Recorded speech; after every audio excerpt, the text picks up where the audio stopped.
Welcome to KR engineering and career guidance YouTube channel. KR engineering and career guidance YouTube channel వీక్షిస్తున్న వ్యూవర్స్కి స్వాగతం. Channel తప్పకుండా subscribe చేయండి, like చేయండి, share చేయండి. మరి ఎంసెట్ పరీక్షను ఎట్టి పరిస్థితుల్లో తక్కువ అంచనా వేయకండి. ఎందుకంటే జేఈఈ మెయిన్స్ తర్వాత అంత ప్రాధాన్యత గల మన రాష్ట్ర ఇంజనీరింగ్ ప్రవేశ పరీక్ష ఎంసెట్ మాత్రమే.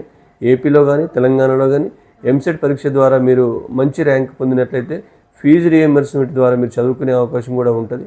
మరి అలాగని ఎంసెట్లో ఉన్న టాప్ ఇంజనీరింగ్ విద్యా సంస్థలు ఆల్మోస్ట్ జాతీయ స్థాయి విద్యా సంస్థలతో కూడా పోటీ పడుతున్న కాలేజీలు తెలంగాణలో ఉన్నాయి, ఆంధ్రప్రదేశ్లో ఉన్నాయి. కాబట్టి ఎంసెట్ను తక్కువ అంచనా వేయద్దు. మీరు ఎంసెట్లో మనకు మార్క్స్ చూసినట్లయితే 160 మార్క్స్కి మీకు రీసెంట్లీ గణాంకాలు మనం చూసినట్లయితే 80 అబోవ్ అంటే 50% కంటే ఎక్కువ పొందిన వాళ్ళు ప్రధానంగా తెలంగాణలో అయితే కేవలం 1.26. అంటే పేపర్స్ ఎంత కఠినమైన స్థాయిలో ఉంటున్నాయో చూడండి. అంటే కేవలం దాదాపు 2500 నుంచి 3000 మంది మాత్రమే 80 కంటే పైగా మార్కులు పొందుతూ ఉన్నారు.